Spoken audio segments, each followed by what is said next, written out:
वंदे मातरम। मनु काल का जल प्रलय, इस बात को लेकर हम सभी जानते हैं, लेकिन बहुत कम लोगों को ध्यान है कि मनु काल का जल प्रलय कब और कहां पर हुआ था।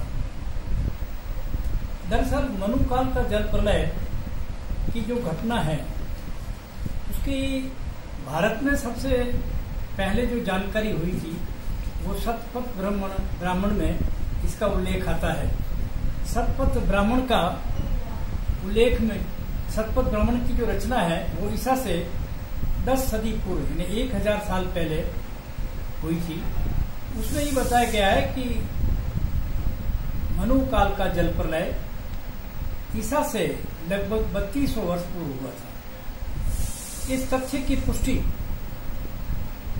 लियोनार्ड जूली द्वारा भी 1927-28 में की गई थी। ऐतिहासिक पुष्टि की गई थी जो अमेरिका की एक संयुक्त योजना के अंतर्गत की गई थी। इसमें उन्होंने लियोनार्ड जूली ने जो खुदाई की थी काश्यप नदी के किनारे उत्तर की तरफ यानी ईरान के उत्तर की तरफ जो स्थान आया हुआ है बेबीलोन, वहां एक दजला फरात नाम की बहुत पुरानी नदियां हैं। उन नदियों में भयंकर बाढ़ आई थी और ये भी कहा जाता है कि फारस सागर में जबरदस्त पानी का उठाव हुआ था और उस पानी के उठाव से वो जल प्रलय हुआ था। तो जो उसके दजला फरात नदी के निकटवर्ती इलाके थे, तटवर्ती इलाके थे जहां पर ये बाढ़ आई थी, वहां के नजदीक के कुछ नगरों की खुदाई की गई। उसमें एक नगर था निनेव। उस निनेव नगर की खुदाई में एक बहुत बड़ा ग्रंथालय भी मिला जिसमें 30,000 ग्रंथ पाए गए और ये असुर बनीपाल के समय के ग्रंथ थे जो, और उसके साथ साथ में कुछ ईंटें भी प्राप्त हुई। उन ईंटों पर तीरनुमा अक्षरों द्वारा इस जल प्रलय के बारे में थोड़ा संकेत दिया गया है।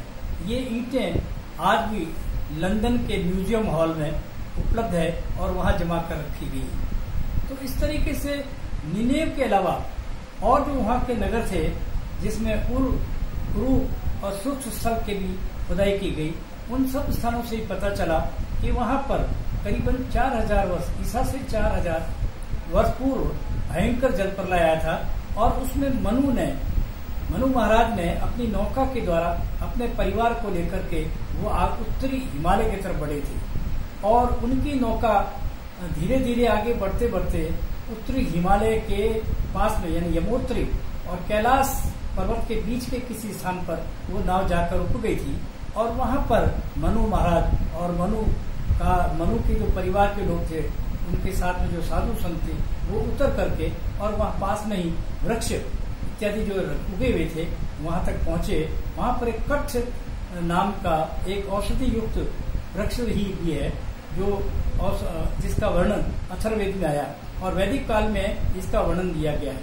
तो इस तरीके से काश्यप ये जो बेबीलोन इलाका है ये ईरान का उत्तरी इलाका है और इस एरिया में ही ये भयंकर बाढ़ आई थी। इसका वर्णन कई यहाँ अपने बाइबिल में भी अपने यहाँ तो इसका नाम रखा है मनु का जल प्रलय और बाइबिल में इसका जो वर्णन आता है नूह जल प्रलय।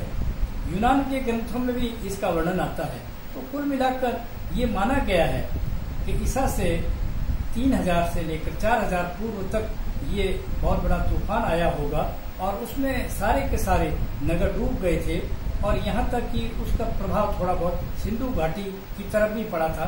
तो ऐसा लगता है कि इसका प्रभाव यहाँ पड़ने से शायद सिंधु सभ्यता पर भी असर पड़ा हो। इस तरीके से अगर देखा जाए तो हमारा जो आर्यावर्त इलाका है वो काफी लंबा चौड़ा है।